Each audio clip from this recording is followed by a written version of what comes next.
माता पुरी राज्य करी त्यान मन श्री दत्तात्रेय त्यान मन श्री दत्तात्रेय भगवान श्री चक्रधर स्वामी की जय। देखो आवाज किसी की भी नहीं आई जाएगी। इधर ध्यान था। भगवान श्री चक्रधर स्वामी की जय।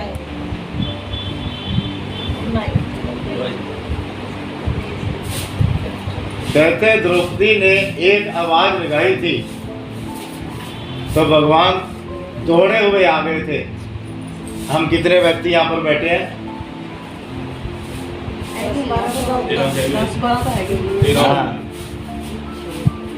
अगर द्रौपदी की आवाज में कशिश थी, द्रौपदी की वो भक्ति थी, द्रौपदी का वो प्यार था, तो हमारा प्यार क्यों नहीं है भगवान के प्रति? प्यार तो ठीक है जी, उस वे उस युग का भी असर सी और भगवान सन्निधान सी। बिल्कुल सही बात। इस चीज का बहुत सात्विक माहौल। ये बिल्कुल यही बात कल देखो वो जो ब्रह्मा के पुत्रों ने प्रश्न किया था, यही प्रश्न किया था जो हम यह सारे संसारिक जीव हैं, रज तम सत्व अलग कैसे हो सकते हैं? तो इसके लिए भगवान ने सबसे उत्तम विधि नाम स्मरण बताया। तो नाम स्मरण जैसा कि कल मैंने बताया था श्री नाग देवचार्य जी के प्रति खड़कुली के अंदर बताया। और दूसरा, जिस समय माहिम भट्ट भगवान की परीक्षा के लिए डोमे ग्राम में आए थे, जिस समय पहली बार उनकी मुलाकात हुई तो भगवान डोमे ग्राम के राजमठ पर पूरब की ओर मुख कर बैठे हुए थे। भगवान का उस दिन किसी अमीर व्यक्ति द्वारा पूजन किया गया था। भगवान की सुंदरता लावण्य में श्री मूर्ति को देख वो गदगद हो गया। साथ में उनके जो भक्त आए हुए थे पिंपले वामन भट्ट, उन्होंने भगवान को साष्टांग दंडवत प्रणाम किया। लेकिन माहिम भट्ट अपने अभिमान की वजह से केवल काया प्रणित अर्थात केवल ऐसे छाती पर हाथ रखकर, कई लोग आपने देखा हुआ अभी भी ऐसे कर देते हैं। अभिमान, भगवान तब भी कुछ नहीं बोले। उसके मन में जो प्रश्न थे कि मैं भगवान को ये प्रश्न करूंगा, तो वह भगवान की सुंदर श्री मूर्ति को देखकर सब कुछ भूल गया। आखिर में कुछ क्षण का समय बीता। भगवान स्वयं ही माहिम भट्ट को कहने लगे, अत्यंत संस्कृति छेदा हुए ऐसी काहि प्रतीति आती, अर्थात हम सभी इस संसार के बंधनों में जकड़े हुए हैं, पड़े हुए हैं। क्या इससे मुक्त होने के लिए कोई उपाय है? तो वो माहिम भट्ट छूट कर क्या उत्तर देता है? कहते जो आपने यह सिर मुनवा कर रखा हुआ है, ये किस लिए? अगर इतना ही नहीं पता तो सिर किस लिए बनवाया था? बाईसा कुछ दूरी पर थी। बाईसा कुछ दूरी पर थी। बाईसा को लगा वह भगवान के साथ चर्चा कर रहा है, तो वह दूर से बोलती है, कहती ब्राह्मण गोरा अच्छा है, बड़ा विद्वान है। भगवान कहने लगे बाईसा इधर आओ। बाईसा इधर आई तो भगवान कहने लगे हमने इसको ये प्रश्न किया और आगे से इसने हमारे को ये उत्तर दिया। फिर क्या था? बाईसा कहते गालियों की बौछार करने लगी।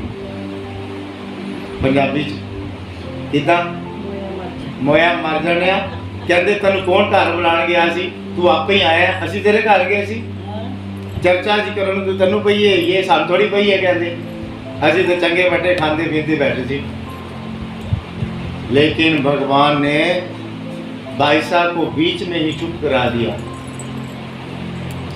बाईसा को कहने लगे बाईसा जिस समय आपके साथ हमारी मुलाकात हुई थी तो आपने कैसा वर्तन किया था हमारे साथ? उस समय कहते बाईसा ने अपने गले के ऊपर हाथ रख दिया। कहते महाराज वो दिन वो घड़ी याद मत दिलाओ। भगवान को उसने आम साधारण महात्मा समझकर पायदान के ऊपर 3 दिन तक बैठा रखा हुआ था। तीसरे दिन दृष्टि के द्वारा दृष्टि मिली, क्योंकि जो प्रेम का संचार होता है वह दृष्टि के द्वारा ही होता है। जैसे ही उसको प्रेम का संचार हुआ, उस उच्च आसन से नीचे आई और भगवान के सामने दंडवतें डालकर गिड़गिड़ाने लगी, महाराज मेरे को पता नहीं था आप परमेश्वर हो, मैं जीव हूं। फिर उस दिन के बाद वह भगवान का मान सम्मान और भगवान को उच्च आसन पर बिठाकर हमेशा त्रिकाल पूजा अवसर करती थी। उस दिन से लेकर अंत तक भगवान ने उसको कभी नहीं छोड़ा। यहाँ तक कि भगवान के बारे में अगर कोई कुछ बोल भी देता तो वो उसको भी छोड़ती नहीं थी। ऐसी बाईसा तो भगवान ने चुप करा दिया। फिर भगवान कहने लगे यह जो जीव है इसके ऊपर अनंत जन्मों की खतें लगी हुई हैं, जो हमने कर्म जोड़े हुए हैं। जब तक वो कर्म हमारे कट नहीं जाते तब तक जीव यह शुद्ध नहीं हो सकता। जिस प्रकार दर्पण होता है, दर्पण के ऊपर मिट्टी लगी हो, धूल लगी हो, जब तक उसको साफ ना किया जाए तब तक हमारा प्रतिबिंब नजर नहीं आता। इसी प्रकार इस जीव के ऊपर अनंत जन्मों के अनंत कर्मों के मल लगे हुए हैं। जब तक वो मल नष्ट नहीं होंगे, साफ नहीं होंगे, तो जीव स्वरूप कैसे नजर आएगा? तो फिर वो माहिम भट्ट से फिर भगवान पूछने लगे। तो फिर पंडित जी भगवान कहने लगे, कहते कर्म शुद्ध कर्म करो। शुभ कर्म करने से कहते क्या होगा? अंतःकरण शुद्ध होगा। अंतःकरण शुद्ध होने से क्या होगा? कहते ज्ञान होगा। ज्ञान से कहते क्या होगा? वैराग्य होगा। तो भगवान ने उसको बीच में ही रोक लिया। कहते आप कहते हो कर्म करो। कर्म कितने होते हैं? 6 प्रकार के। कैसे?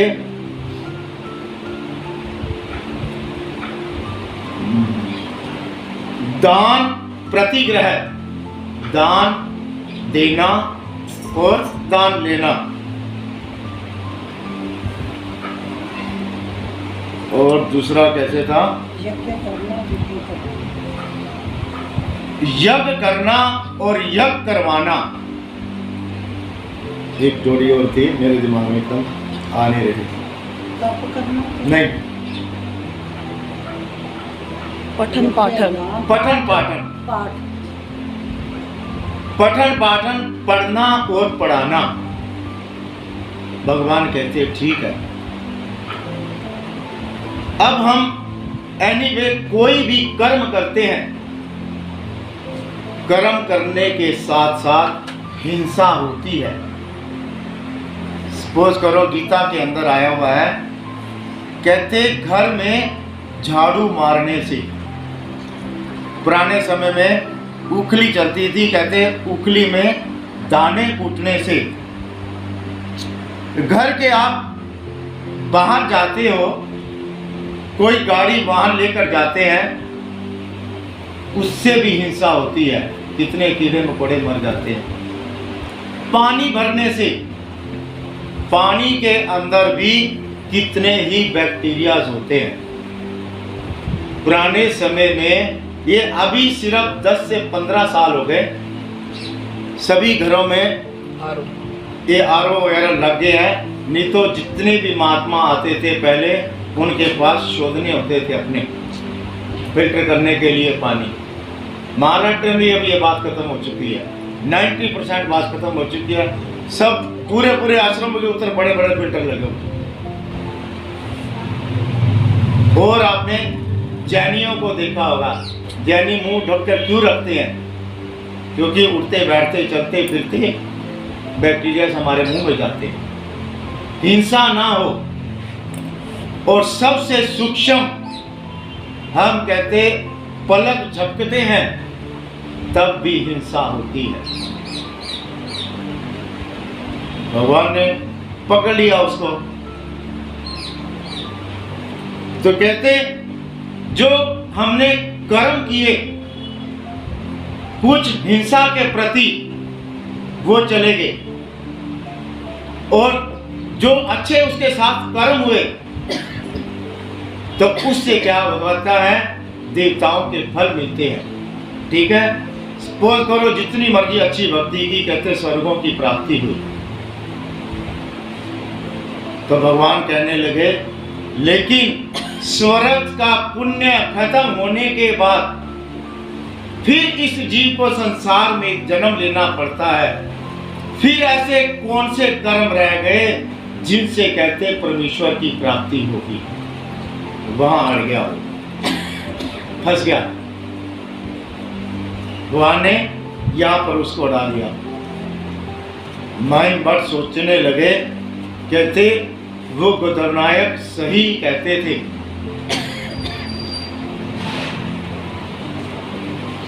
उन्होंने क्या किया? भगवान के ऊपर प्रभाव डालने के लिए संस्कृत बोलनी शुरू की। जैसे ही उन्होंने संस्कृत बोलनी शुरू की, भगवान ने कहते ऐसी संस्कृत बोली जो उसके बाप दादाओं ने भी कभी सुनी नहीं हुई थी। आखिर में उसने हाथ जोड़ दिए, महाराज अब आप ही बताओ। तब कहते हैं उस समय भगवान ने हाथी का दृष्टांत बतलाया। किसी गांव में कहते एक हाथी आया। हाथी को देखने के लिए जन्मांध, जो जन्म से ही अंधे थे व्यक्ति, हाथी आया, चलो जी।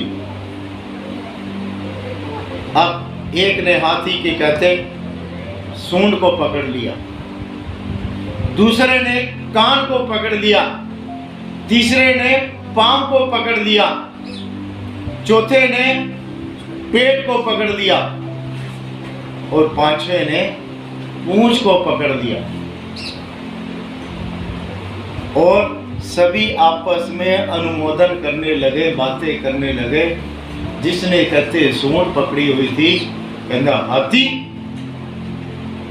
हाथी तो कैसा कहते गधे जैसा, गधा नहीं, डोंकी नहीं तो कहते गधा हनुमान जैसा होता था जो करते थे। हनुमान नहीं, वो मोला होता है। हाँ गधा वो ऐसी होती है, एक्सरसाइज करते हैं। हाँ, जो पहलवान के पास होती है, हाँ, मूंगली नीचे से पतली ऊपर मोटी मोटी होती जाती है। तो सूंड भी कैसे होती है, नीचे से ऐसी इतनी मोटी होती है, ऊपर ऊपर उसके माथे तक मोटी होती चली है। अब उसने ऊपर नीचे करके देखा होगा तो कहता है हाथी गधे जैसा। अब जिसने कान पकड़ा हुआ था, अब कान को उसने हाथ में वगैरह फैला कर देखा, हाथी का कान कितना बड़ा होता है, कम से कम 2 फुट का। पुराने समय में क्या, जो ये छज होता है जिसको सूप भी बोलते हैं, उसने ऐसे आ गए, कहते हैं हाथी तो छज्जे जैसा। अब तीसरा था जिसने हाथी का पांव पकड़ा हुआ था, हाथी का पांव कम से कम इतना मोटा होता, उसने ऐसे करके पकड़ा हुआ था, ऊपर नीचे ऐसे करके देखा, कहता है हाथी तो खंबे जैसा। अब चौथा जिसने पेट पकड़ा होता है, उसने ऐसे करके देखा तो कहता हाथी तो कैसे दीवार जैसा। दीवार जैसे क्यों बोला, पुराने समय में जितनी भी दीवारें होती थी कम से कम 36-36 इंच की होती थी, 3-3, 4-4 फुट की। ये तो अभी नई टेक्नोलॉजी निकल आई है 4 इंच की या 9 इंच की, बस इससे ऊपर नहीं, क्यों पिलर खड़े कर देते हैं। पुराने समय में पिलरों का कोई ऐसा रिवाज नहीं था, तो बड़ी बड़ी दीवारें होती थी। उसने कहा था हाथी तो दीवार जैसा। अब पांचवें जिसने पूंछ पकड़ी हुई थी, अगर नजदीक से कभी देखा होगा तो कहते हैं हाथी की जो पूंछ होती है, जो उसके बाल होते हैं एकदम सीधे, तो तीले वाला झाड़ू होता है ना, तो कहते हैं हाथी तो तीले वाले झाड़ू जैसा, खराटे जैसा मराठी में बोला हो उसको। आपस में वो ऐसी बातें करते थे। एक व्यक्ति उनको देख रहा था, अरे भाई ये तुमने एक एक चीज को, एक एक अवयव को पकड़ कर उसको हाथी हाथी कह रहे हो, वास्तव में हाथी नहीं है, इन सभी को मिलाकर, सभी अवयवों को मिलाकर एक हाथी बनता है। ऐसे ही भगवान कहने लगे, जैसे कि भगवान ने गीता के अंदर बोला हुआ है, विभूति योग के अंदर 11वें अध्याय के 10वें 11वें अध्याय में, ये सूर्य में मैं, चंद्र में मैं, पृथ्वी में मैं, या जितने देवी देवता हैं, किसी की हनुमान जी के ऊपर श्रद्धा बैठती है उसके लिए वही भगवान, किसी की देवी के ऊपर श्रद्धा बैठती है वही भगवान, किसी की शिव जी के ऊपर भक्ति बैठती है तो वही भगवान। वास्तव में क्या है, भगवान कहने लगे ये तो मेरी शक्तियां हैं, इन शक्तियों से युक्त जैसे परमेश्वर बनता है वैसे इन अवयवों से युक्त एक हाथी बनता है। महिम भट्ट समझ गया, इतना ठीक है महाराज। थोड़ी देर बाद भोजन का समय हो चुका था, सभी को पंक्ति में बिठाया गया। भगवान ने महिम भट्ट जी को भी पंक्ति में बिठाया, कहते बैठो ब्राह्मण श्रेष्ठ। अब जो जीव का स्वभाव है, कितना ही आदमी एग्जाम्पल दे दे, मन में संशय आदमी का कभी रहता ही रहता है। उसने मन में ये धारण कर लिया, कहते हैं वास्तव में ये अगर भगवान है, वास्तव में ये सर्वज्ञ है, अंतर्यामी है, तो कहते बिना मांगे अपनी थाली में से एक ग्रास मेरे को दे दे। उसके मन में ये बात विचार किया, अब भगवान के लिए कोई बड़ी बात है। भगवान ने एक ग्रास तोड़ी और कहते लोक ब्राह्मण श्रेष्ठ। महिम भट्ट अति प्रसन्न, बहुत खुश हुआ। फिर उसके बाद वह भगवान के पास हमेशा आता जाता रहता और भगवान से कहते ज्ञान की बातें सुनता रहता। जैसा कि मैंने कल बताया था उसको फिर इस बात का बोध हो गया, ज्ञान हो गया कि संसार में इस जीव का कर्तव्य क्या है, क्या विषय विकारों को ही भोगना है। उसने अपने घर का त्याग कर दिया और परमेश्वर की शरण अर्थात ऋतुपुर में रहने लगे, वहां भगवान की सेवा करने लगे। सेवा करते करते कहते अब उनके मन में ये आया, मैं घर का बहुत अमीर व्यक्ति, अब मेरे पास पैसे तो है नहीं, तो पैसे से सेवा होनी चाहिए। हर आदमी के अपने अपने व्यूज है, विचार। तो उन्होंने क्या किया, एक सुनार की दुकान खोल ली। आज भी वो जगह बनी हुई है।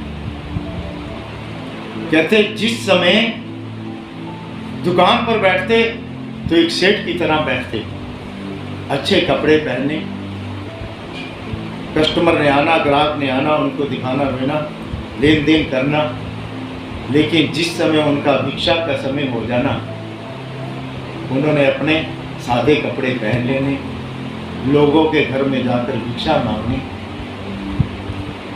लोगों ने देखना, कहते ये तो वही नहीं है जो उस दुकान पे सेठ बैठता है। कहते बड़ा नाटक करता है ये तो, बड़े ड्रामाबाज है। उन्होंने क्या करना, जो कल की परसों की रोटी पड़ी होती, सब्जी पड़ी होती, भिक्षा में वही दे देते।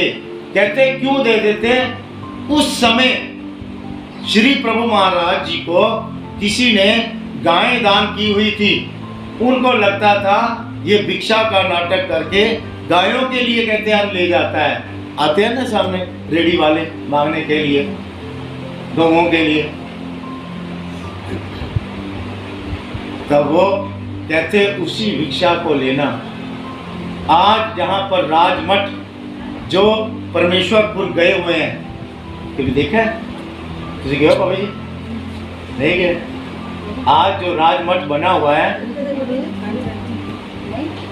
ठीक उसके पीछे एक कुआं बना हुआ है। देखो आपने, आप तो अभी पीछे जाकर आया, कुआं बना, कुएं के उस जगह पर कहते माई मर्जी जाकर बैठ जाते और कहते उन सूखी रोटियों को ही अपना चबाकर खाने लगते। तो श्री प्रभु महाराज जी कहते उस समय, ऐसे समय में वहां पर आते, माई मठ के सिर पर हाथ रखते और उनकी पीठ को थपथपाते। कहते तू मेरा चारू है, तू मेरा भारू है। जिस प्रकार कहते घोड़ा सूखी दाल को चबा जाता है, कहते उसी प्रकार से भिक्षा को चबा रहा है। घोड़े को दाल देते, पता है आपको कब देते हैं? सोनिया, हाँ।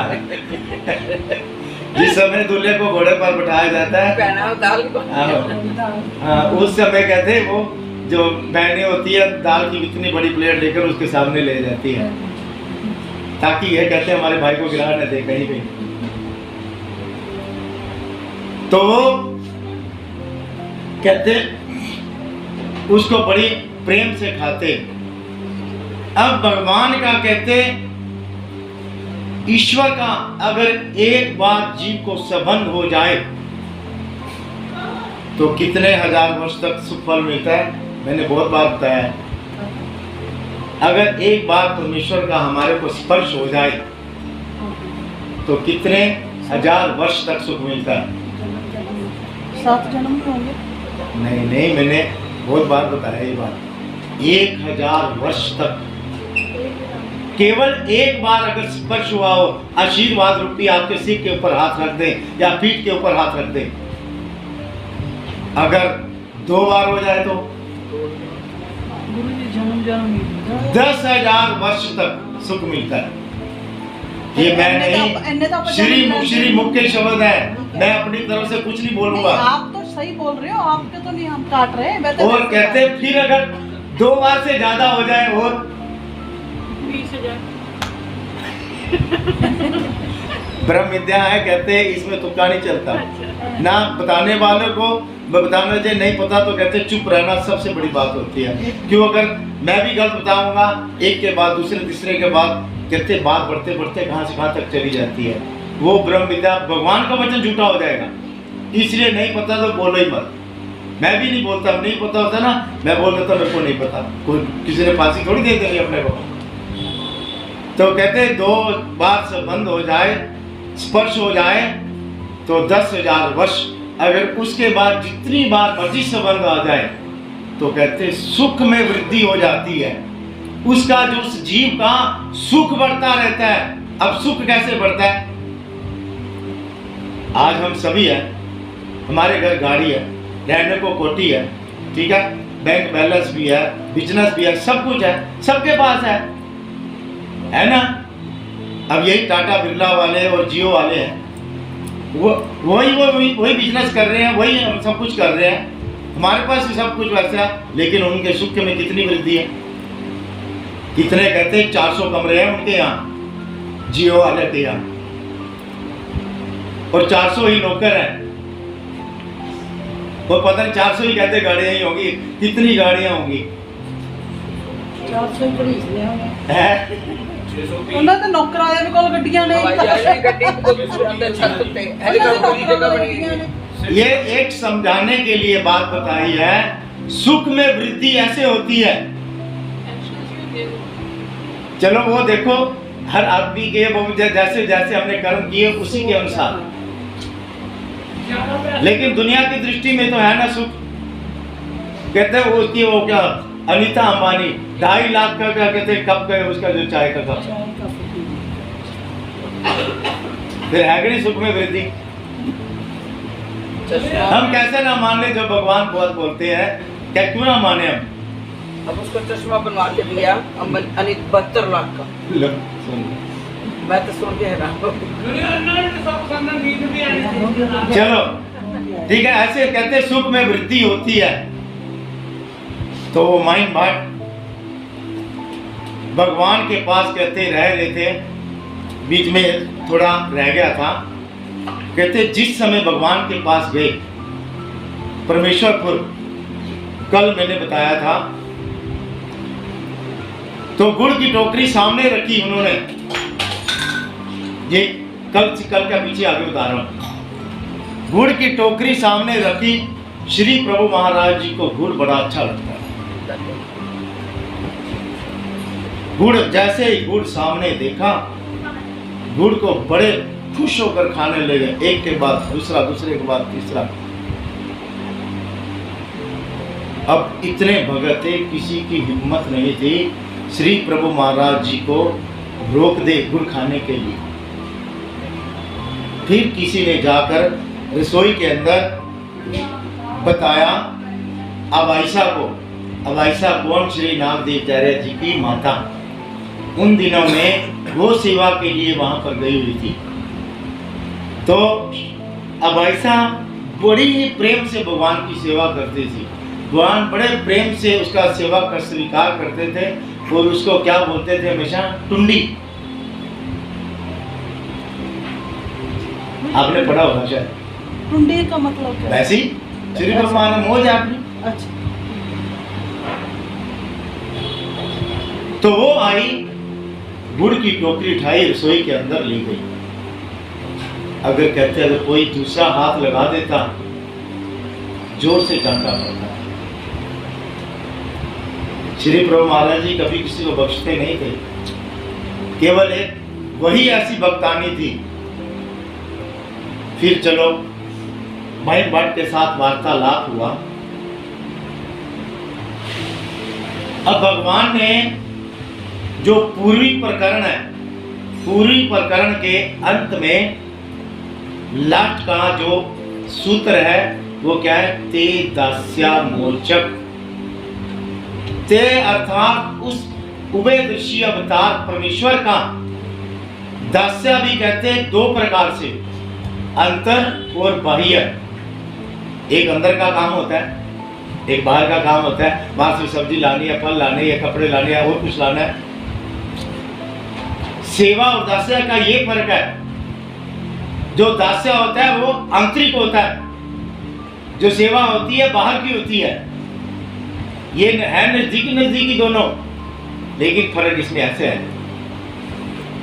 ते दास्या कहते उस परमेश्वर अवतार का दास्या करने से मुझे कथा यह जीव संसार के बंधनों से मुक्त हो सकता है।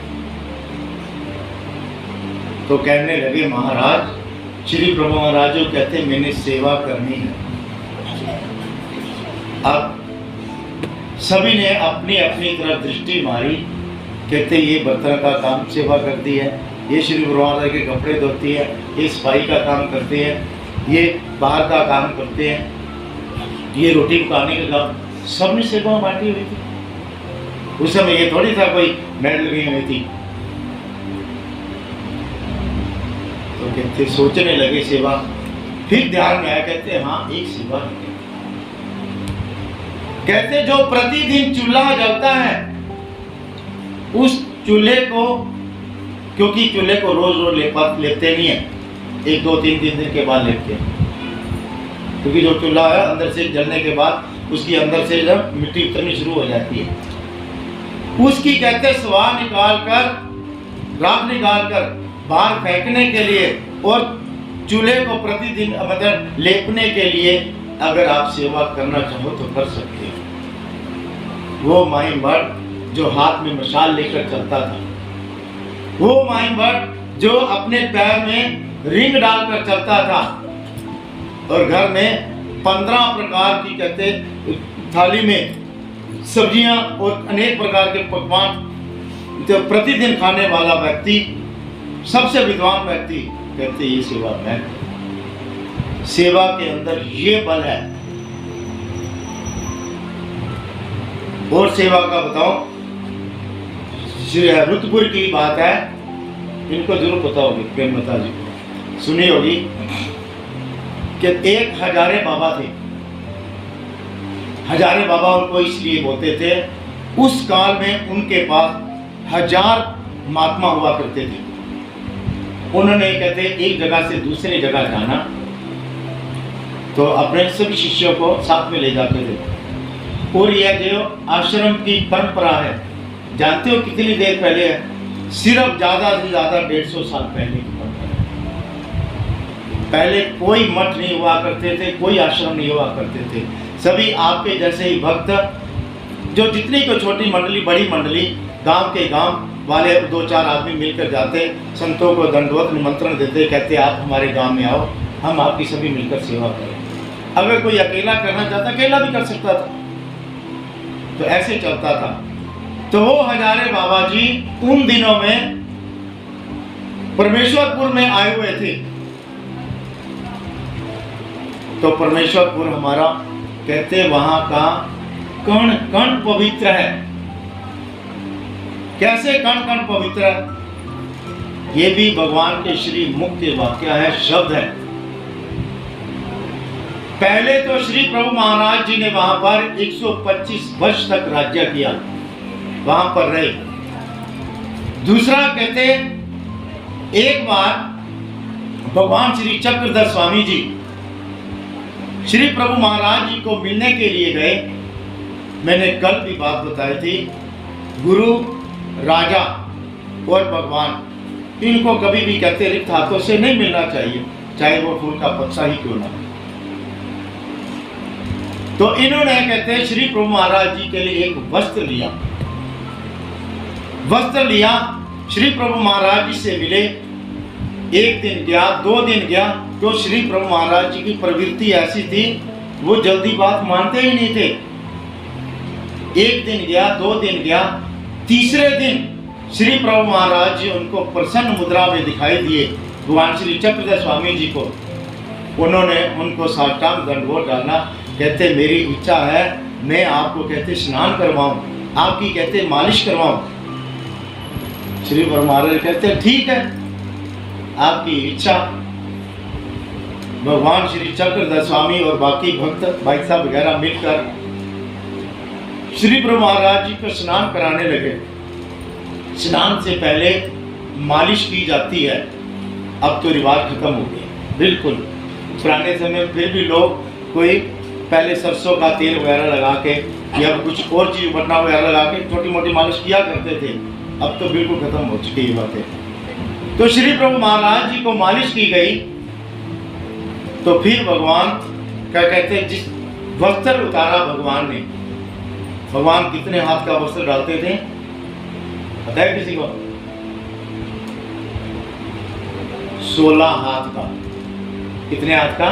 16। जितनी एक लेडीज की साड़ी होती है, हाथ उसको बोलते हैं कितने तक?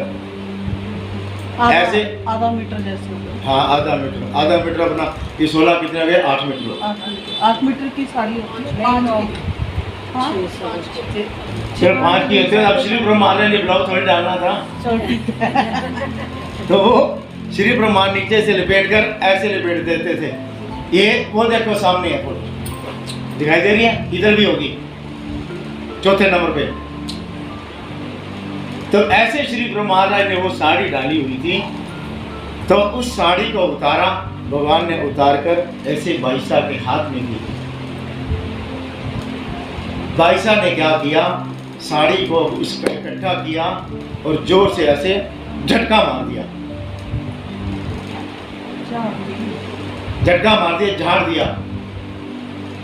श्री चक्रधर स्वामी जी ने बाईसा की तरफ देखा, कहते भाई ये क्या कर रही हो? कहते महाराज इसके अंदर धूल थी। भगवान इतना कुपित हो गए श्री चक्रधर स्वामी, कहते श्री प्रभु चे वस्त्र आणी रज, कहते श्री प्रभु महाराज और उनके वस्त्रों में रज बोल रहे हो? एथी चा परमाणु तो ब्रह्मादिकासी दुर्लभ। इसका परमाणु, परमाणु की मैंने कल क्या व्याख्या बताई थी परसों? राई का 60वां हिस्सा, 60वां। ब्रह्मा आदि के देवताओं को भी दुर्लभ है, लेकिन हमारे लिए सुलभ है। और तुम कहते हो उसको धूल बोल रही हो? भाई साहब ने माफी मांगी, क्षमा करना, कहते मेरे को पता नहीं। इसीलिए भगवान बोलते हैं वहां का कण कण पवित्र है, क्योंकि श्री प्रभु महाराज जी प्रतिदिन सुबह होती जैसे ही प्रातः काल का पूजा अवसर हुआ, आज इनके घर उनके घर, इधर की लीला वो लीला, मैं क्या अनंत लीलाएं नैनी दे श्री प्रभु की लीला, कमने बेला कमना ठाई काई देती। किस समय किस जीव को क्या दे देंगे। धन्य धन्य गोविंद प्रभु स्वामी जगदादा, आया हूँ मैं शरण में कर मेरा उद्धार। तो श्री प्रभु महाराज जी का जो रितपुर का क्षेत्र है इसलिए पवित्र माना गया है। अपनी बात कौन सी चल रही थी? हजारे बाबा। तो श्री क्षेत्र जो रितपुर है पवित्र है। अब जो लोग शोध के लिए, जैसे कई लोग बाहर नहीं जा सकते थे, कोई अशक्त लोग भी होते हैं, बीच में 1000 आदमी है, कोई सारे यंग अवस्था में थोड़ी होंगे, तरुण अवस्था में थोड़ी होंगे। वो कहते हैं उस समय कहते मटकों में ही अपना काम कर लिया करते थे, मटके में। तो एक शिष्य बहुत भोला भाला सीधा साधा, जो समझो अनपढ़ ही था बिल्कुल, वो कहता है ये सेवा मैं किया करूं। उसने प्रतिदिन मटकों के सिर पर लेके जाना और परमेश्वरपुर के बाहर जाकर गिरा करा। करते करते एक समय बीतता गया। जो हजारे बाबा जी थे, कहते उनका अंतिम समय नजदीक आ गया। तो उन्होंने जो उनकी गद्दी थी, गद्दी जाते जाते उसी शिष्य के नाम लिख दी। कौन से शिष्य के नाम? मटके उसके से। अब जो दूसरा शिष्य पढ़ा लिखा था, दूसरे और भी थे, वो तो विरुद्ध हो गए। कहते आपको आता ही क्या है, तेरे को आता ही क्या है। कहते तेरे को गुरुजी ने गद्दी दे दी, तू हमारे साथ कहते सबके बीच में शास्त्र चर्चा कर, शास्त्र चर्चा करेगा तभी गद्दी का अधिकारी बनेगा, नहीं तो हम कहते गद्दी नहीं देंगे। वो बड़ा ही मन ही मन इतना दुखी कहते सारी रात जो आज राजमठ बना हुआ है उस राजमठ के सामने अपना सिर रखकर गिड़गिड़ाने लगा, सारी रात रोया। प्रातः काल के समय कहते एक ज्योत आई, एक प्रकाश आया जो उसके अंदर प्रवेश कर गया। ये बिल्कुल सच्ची घटना है। जितने भी पुराने व्यक्ति हैं आप किसी से भी पूछ सकते हो। एक प्रकाश आया, उसके अंदर समा गया। अगले दिन जिस समय उठा इसके अंदर भी स्फूर्ति आई हुई थी। स्फूर्ति आई तो चर्चा के लिए बिठाया। कहते कितने दिन चर्चा चली, केवल पूर्वी के ऊपर, पूर्वी जो ब्रह्म विद्या के केवल 6 वचन है। 1 महीना तक चर्चा चलती थी उस पूर्वी के ऊपर, लेकिन वो शिष्य नहीं हारा, उसको सामने वाले को हरा दिया। ये है सेवा का बल। इसीलिए कहा करते तन पवित्र सेवा कीजिए, धन पवित्र दान और तरने को प्रभु नाम। अगर तन की कहते पवित्रता, तन को शुद्ध, तन को हुष्ट-पुष्ट रखना चाहते हो तो सेवा करो। तन पवित्र सेवा, धन पवित्र दान। अगर धन को बढ़ाना चाहते हो, भाई धन किसी अरे गहरा इसी प्रकार हमारा फालतू खर्च ना हो, तो बीच बीच में कहते दान करते रहो। जैसे नदी में या समुद्र में कोई नाव चल रही हो, अगर उसके अंदर धीरे धीरे पानी पड़ता रहे, अगर हम उस पानी को ना निकाले तो वो नाव भी डूब जाएगी। इसीलिए कहते दान भी करते रहना चाहिए। और तरने को प्रभु बनाओ, तरने के लिए उस प्रभु का नाम। अब महिम भट्ट का विषय चल रहा था मुख्य रूप से, तो महिम भट्ट जी वहां पर रहने लगे, दुकान खोल ली। भगवान की प्रतिदिन कहते कितने पैसे की सेवा करते उस काल में, 60 आंसुओं की। 60 आंसू मतलब 60 रुपये समझ लो 2 मिनट के लिए। तो आज के 60 रुपये, उस समय 60 रुपये कितने होंगे? लाखों के हिसाब से होंगे। आज भी होती है सेवा, ऐसी बात नहीं है। वृंदावन के अंदर बांके बिहारी मंदिर है, रोज डेकोरेशन उसकी चेंज होती है, पता है। मिनिमम कहते 1 लाख से लेकर 2.5-3 लाख तक, और महीना नहीं 2-2, 3-3 महीने पहले बुक पड़ी है, जब मर्जी देखो। परमेश्वर के लिए क्या नहीं हो सकता, करने वाले भी हैं, ऐसी बात नहीं है। तो वो महिम भट्ट भगवान की सेवा करते। इसके अंतर्गत बहुत लीलाएं हैं। तो जिस समय कहते उनका अंतिम समय नजदीक आया, इनका महिम भट्ट का 14 साल तक उन्होंने सेवा की।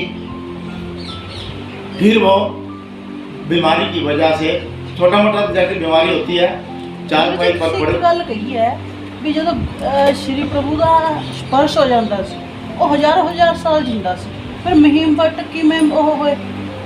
किमें हुए ऐसे? मेरी बात सुन लो, 84 लाख योनियां भुगतने के बाद आया ना, तो आदमी जो कर्म पीछे जोड़ के आया, कईयों के मन दुखाया, कईयों के हिंसा की है, एक ही बार कट जाएगी? एक ही बार नहीं कट जाएगी। जो भगवान की तंतोतंत आज्ञा का पालन करेगा उसको ईश्वर की एक ही बार में प्राप्ति होनी है। वही बात मैं आगे बताने जा रहा हूँ। कर्मों के भोग तो फिर भी भोगने पड़ते हैं, वो चाहे इसी देह में भगवान कहते हैं सन्निधान में भोगवा लेते हैं। तो महिम भट्ट का भी ऐसा ही था, सन्निधान में ही भगवान ने भोग के भोग हुआ है। तो बीमार पड़े हुए थे। श्री नामदेवचार्य जी पास में, वहाँ से 10-12 किलोमीटर के ऊपर तड़े गांव है, वहाँ थे। उनको पता चला कि महिम भट्ट जी बीमार हैं। तो अंतिम समय उनका नजदीक आया हुआ है, तो उनका पता करने के लिए आए, उनका हाल चाल पूछा महिम भट्ट का। महिम भट्ट जी ने उनसे एक प्रश्न किया। अब देखो, एक दृष्टि से महिम भट्ट बहुत विद्वान थे, और नागदेवाचार्य जी तो अनपढ़ थे, फिर भी भगवान ने गद्दी उनको दी हुई थी। तो माहिम भट्ट नागदेवाचार्य जी से प्रश्न करते हैं। क्यों प्रश्न करते हैं? कहते एक बार का प्रसंग है, जिस समय भगवान डोमे ग्राम में थे, भगवान प्रतिदिन भक्तों को निरूपण किया करते थे। तो एक दिन बाईसा अपने काम पर लगी हुई थी बाहर। बाईसा का काम खत्म हुआ, अंदर आई, कहती महाराज आज मैंने कहते आपका प्रवचन नहीं सुना। भगवान कहने लगे नागदेवाचार्य जी से पूछिए। तो बाईसा ने कहते नागदेवाचार्य जी से पूछने लगे। तो नागदेवाचार्य जी बताने लगे, कहते महाराज ये ऐसे बता रहा है, क्या आपने ऐसा ही बताया है? तो भगवान कहने लगे हाँ कई आप बोले बोल रहे, या क्या यह क्या अपने से बोलेगा? जो कुछ मैंने कहा, जो कुछ हमने कहा वही बोलेगा। फिर उस दिन के बाद भगवान ने श्री नागदेवाचार्य जी को ये आशीर्वाद दे दिया, कहते तुझे मुखे अशास्त्रीय न निगेगी, अर्थात श्री नागदेवाचार्य आपके मुख से कभी भी शास्त्र के विरुद्ध कोई भी बात नहीं निकलेगी। जो एक प्रकार शास्त्र प्रमाण और भगवान की वाणी जैसा ही होगा। तभी करके माई भट्ट ने उनसे प्रश्न किया। अभी क्या जो लीला चरित्र के आद्य ग्रंथ थे, राइटर थे, माई भट्ट ही थे, नागदेवाचार्य जी तो अनपढ़ थे। इससे लीला चरित्र की निर्मिति पता कैसे हुई? कहते जिस समय भगवान उत्तरापंथ की तरफ चले गए, श्री नागदेवाचार्य जी जो ऋतुपुत्र के अंदर आज बात जेश्वरी है, अमृतपुर प्रवेश करने से पहले एक थोड़ा सा जहाँ पर स्कूल बना हुआ है, अभी तो वहां पर उन्होंने ये लाइब्रेरी भी बना दी है मान अपने पंथ की, उसको वो जेश्वरी का स्थान बोलते हैं। तो वहां बैठ जाना, उन्होंने आसनस्थ बैठना। माई भट्ट ने पूछा, कहते नागदेवाचार्य जी, कहते आचार्य जी आप प्रतिदिन इतना समय कैसे लीन रहते हो? तब श्री नागदेवाचार्य जी ने कहा, कहते मैं भगवान की लीलाओं का स्मरण करता रहता हूं। अब ये थे अनपढ़। माई भट्ट करने लगा, अगर आप कहो तो मैं कहते उन लीलाओं को लिख लो। बड़ी खुशी होगी नागदेवाचार्य जी को। कहते ठीक है। कहते फिर मैं संस्कृत में लिखूं? कहते नहीं। श्री नागदेवाचार्य ने बहुत अच्छी बात की उस समय में। कहते नहीं, जो मेरी भोली भाली जनता है, जो थोड़े बहुत पढ़े लिखे हैं, मराठी पढ़ने वाले, कहते तुम संस्कृत में लिखोगे तो वो संस्कृत पढ़ नहीं पाएंगे। कहते आप मराठी में ही लिखो, और फिर लिखने के बाद अगर वो सारा आपने मेरे को ज्यों का त्यों सुनाना है, कहते ठीक है। तब कहते महिम भट्ट ने कितने कष्ट प्राप्त किए हमारे लिए, इस पंथ के लिए। अब जैसे किसी के घर में गए, जैसे भगवान सारंग पंडित के घर में वे हमेशा जाते थे, उसके घर में गए। कहते सारंग पंडित, कहते आपके घर भगवान हमेशा आते जाते थे, आपको जो भी लीलाएं याद हैं, जो भी बातें भगवान के साथ आपकी हुई, वो कहते आप मेरे को बताओ। अब जो सारंग पंडित था वह वास्तव में उसका दिखावा ही था, लेकिन जो सारंग पंडित की पत्नी थी उमाइसा, वो लड़की दानाइसा, भगवान उसके लिए उसके घर जाया करते थे, ना कि सारंग पंडित के लिए। सारंग पंडित ने कितनी बार भगवान को भोजन करवाया? कहते एक नहीं, दो नहीं, 60 बार। लेकिन भगवान ने अंतर्मन से एक बार भी स्वीकार नहीं किया। केवल उस दानाइसा और उमाइसा के लिए जाते थे। तो फिर कहते मेरे को भगवान की वो बातें, सभी बातें बताओ। तो उस समय सारंग पंडित के पास भगवान की एक दी हुई रोटी थी। तो माई भट्ट कहने लगे, अगर आप उस रोटी का धोवन, जैसे हम विशेषता चरणामत निकाल लेते हैं, तो वो पिलाओगे और मेरे घर की रोटी आपको खानी पड़ेगी। माई भट्ट ने बड़ा विचार किया, कहते ठीक है।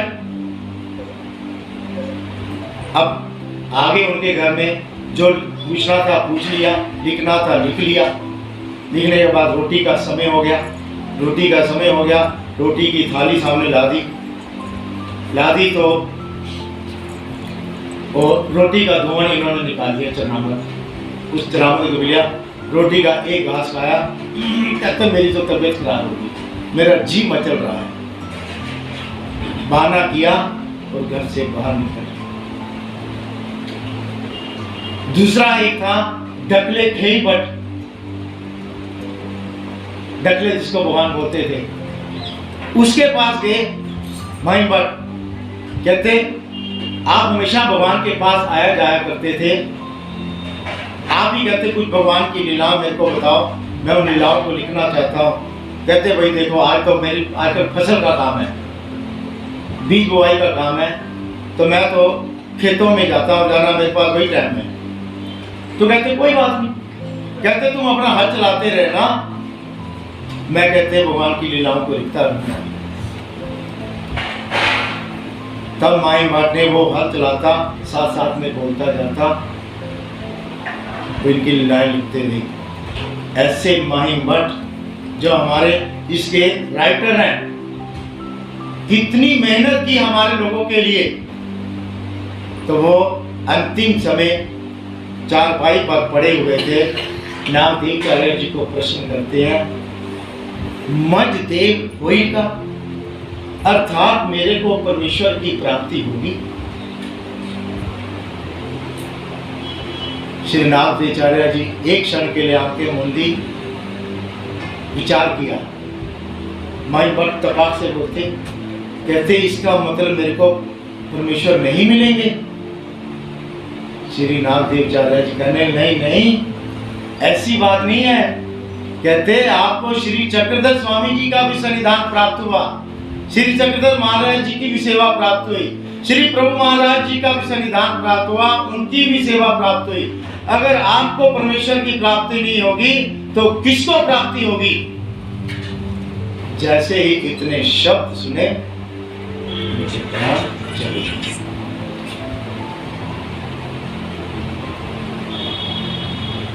और सेवा सुन लो।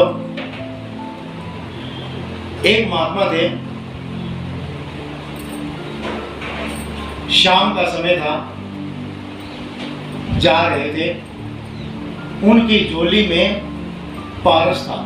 क्या था? पारस किसको कहते हैं? सोनिया ने बताओ ना। हैं? लोहे की चीजों को सोने में बदल देता है। अच्छा, ठीक है, गुड। पारस था, जा रहे थे, शाम का समय था, हल्की हल्की बूंदाबांदी शुरू हो गई। उन्होंने क्या किया, एक बहुत ही गरीब घर, किसान का घर था, तो उसका बरामदा खुला हुआ था। उस बरामदे में बरसात से बचने के लिए वहाँ बैठ गए। घर की स्त्री ने देखा कोई संत आए हैं। अब संत आए हैं तो उसने उनके बैठने के लिए पीढ़ी कहते हैं पंजाबी से, चौकी और एक पानी का लोटा दे दिया। पानी का लोटा दे दिया। संत जी ने अपनी पूजा निकाली और सायं संध्या वंदन के लिए शुरू हो गए। थोड़ी देर बाद क्या, उस घर का मालिक, उसके सिर पर एक घास की पेंडी क्या कहते हैं, गड्डी, वो थी, उसने नीचे गिराई और देखा मेरे घर संत आए हैं। बड़ी खुशी, हाथ जोड़े और क्या कहता है, जय श्री कृष्ण। क्या कहा? जय श्री कृष्ण। देखो सारे नहीं बोले, जय श्री कृष्ण। सारे नहीं बोले, देखो जय श्री कृष्ण। जय श्री कृष्ण कहा। संत जी भी खुश, कहते बाबा जी कहते आप बाहर क्यों बैठे हो, अंदर चलो ना। अब पत्नी ने जैसा रखा था वैसे ही रखना था, उन्होंने रहना था। सामान उठाया, संत जी का अंदर ले गए, अंदर बिठाया। अब रात पड़ने वाली थी, समझो। पत्नी को बोलते कहते आज कहते हमारे घर संत आए हैं, इनके लिए कहते कुछ अच्छा अच्छा बनाना, कुछ मीठा भी बनाना। अब गृहस्थी के अंदर में रोज रोज थोड़ी घर में मीठा बन जाता है, या रोज थोड़ी मिठाई खाते हैं, ये खाते हैं। तब गरीबी अवस्था में उन्होंने गाय थी तो कहते चल पत्नी ने खीर बना दी, भोजन बन गया। भोजन बनने के बाद दोनों ही पति पत्नी उस संत जी के पास बैठ गए, बड़े प्यार से खिलाने लगे भोजन, और आग्रह पूर्वक नहीं तो आधी हो लेना, नहीं थोड़ी एक चम्मच हो लेना। संत जी अंतर मन से बड़े खुश। संत जी ने यथेष्ट भोजन किया। फिर और रात हो गई। अब सोने के लिए गरीबी अवस्था में घर में कोई छोटी मोटी चारपाई थी, उसके ऊपर कोई दरी चादर वगैरह डाली, संत जी को सुलाया। दोनों पति पत्नी बड़े प्यार से संत की सेवा करने लगे। उनके हाथों पांवों सिर को मक्खन से घी से मलकर मालिश की। संत जी और खुश।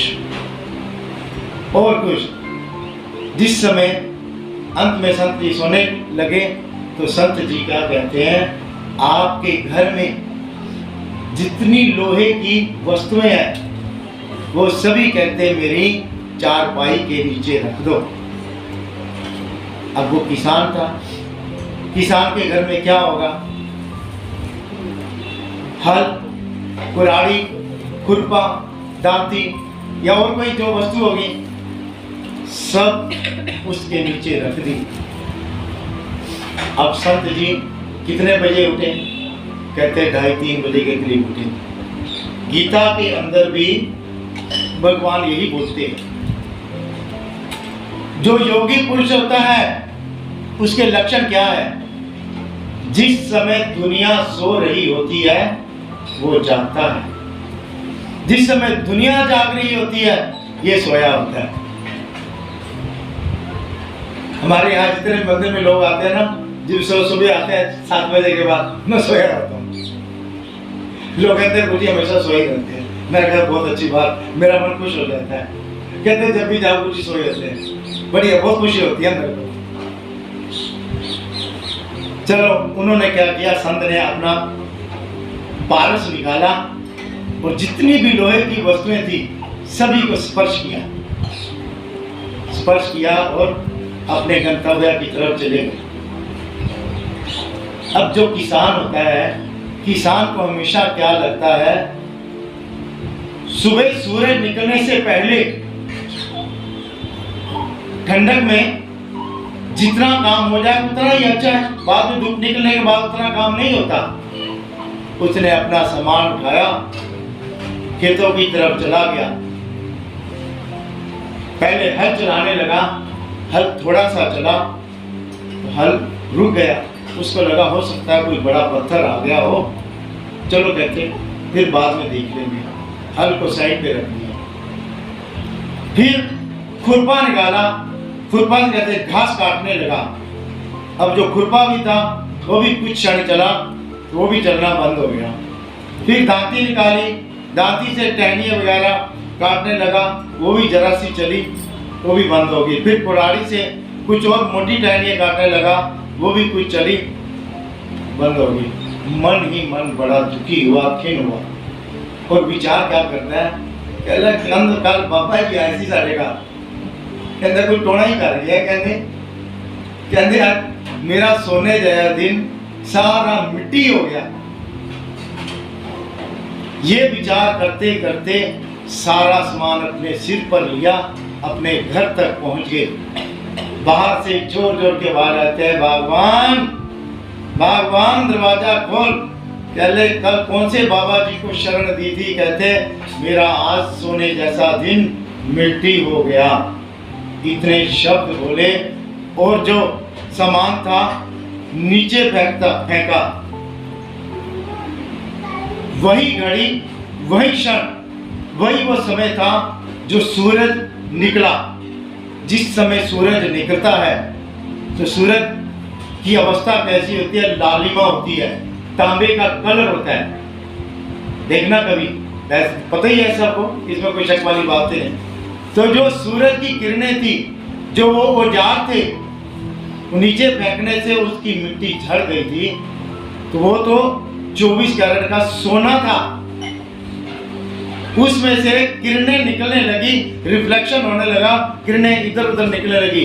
पत्नी ने देखा, पत्नी कहने लगी अपने पति को, कहते संत जी कोई कहते जादू नहीं कर गए, कोई टोना नहीं कर गए, वो तो हमारी जन्म जन्मांतरों की दरिद्री को दूर कर गए हैं। ये कहते सब सोना है, सोना। आज हमारे पास ये जो विशेष है, ये पारस है, पारस। पत्थर क्यों नहीं इनको बोल देते, विशेष क्यों बोलते हैं? क्योंकि इनके अंदर विशेषता है। भगवान कहते हैं एथी क्या संबंधा गेले तेतुले ओटे गोटे आदि करोनी तुम्मा नमस्करणीय किंगा। ये मैं नहीं बोलता, भगवान के श्री मुख के शब्द है। हमारे संबंध में जितनी भी वस्तुएं आई हुई हैं, छोटी बड़ी, ओटे गोटे, यह तुम्हारे लिए वंदनीय है, नमस्कार करने योग्य है। क्योंकि इनके अंदर 2 प्रकार की शक्तियां होती है। कौन सी शक्तियां है कामनी जी? विशेषों के अंदर 2 प्रकार की शक्तियां होती है।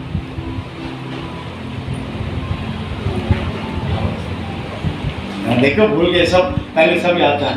माया शक्ति और कृपा शक्ति। माया शक्ति का ये काम होता है, हम भगवान के पास आते हैं, भगवान के सामने कोई मनोरथ रखते हैं किसी काम के लिए। भगवान आपको हम वीणा चढ़ा देंगे, आप हमारा ये काम कर दो। तो भगवान आपके छोटी सी बात के लिए थोड़ी भी है, भगवान आप स्वयं आना है। इतनी बड़ी सृष्टि की रचना करी, इतनी बड़ी देवताओं का विस्तार है। अब जियो वाले हैं या गोदरेज वाले हैं, क्या सारे काम वो खुद करते हैं? कहाँ के कहाँ बैठे, सारे वर्ल्ड में उनका नेटवर्क चल रहा है, नाम तो उन्हीं का बज रहा है। तो माया शक्ति ये सब काम वो भगवान की मुख्य असिस्टेंट है, पी है। तो वो भगवान की आज्ञा से आपके काम करती है। कौन सी शक्ति? माया शक्ति। और कृपा शक्ति का कार्य वो भगवान तक आपको सीधा ऑनलाइन पे काम, आमने सामने। उसके लिए जो स्मरण करता है, सेवा करता है, पूजा करता है, ये नहीं है खाली मेरी तरह विशेष उठाया माथे पर रखा, विशेष उठाया, ऐसे नहीं। उसके लिए इन सब बातों की जरूरत होती है। तो हमेशा जितना भी सुनो ध्यान से सुनो। मराठी में कहते हैं, हम आउट ऑफ स्टेशन जब जाते हैं तो साथ में लगता ही है ना, रास्ते में कुछ मिले ना मिले, कुछ खाने के लिए कोई बच्चे होते हैं, या अपने लिए पानी रख लो, कुछ खाने का बिस्किट्स वगैरह रख लो, कोई नमकीन रख लो। रखते हो कि नहीं रखते? रखते हैं, लेके जाइए ना। हाँ, तो उसको मराठी में शिदोरी बोलते हैं। तो भूख लगने पर खा लेना। ऐसे ही है, अगर आपको हमारी बात कुछ समझ में आ गई हो तो उसको इसी प्रकार शिदोरी की तरह अपने साथ में लेकर जाना, या मत छोड़कर जाना। दंडवतो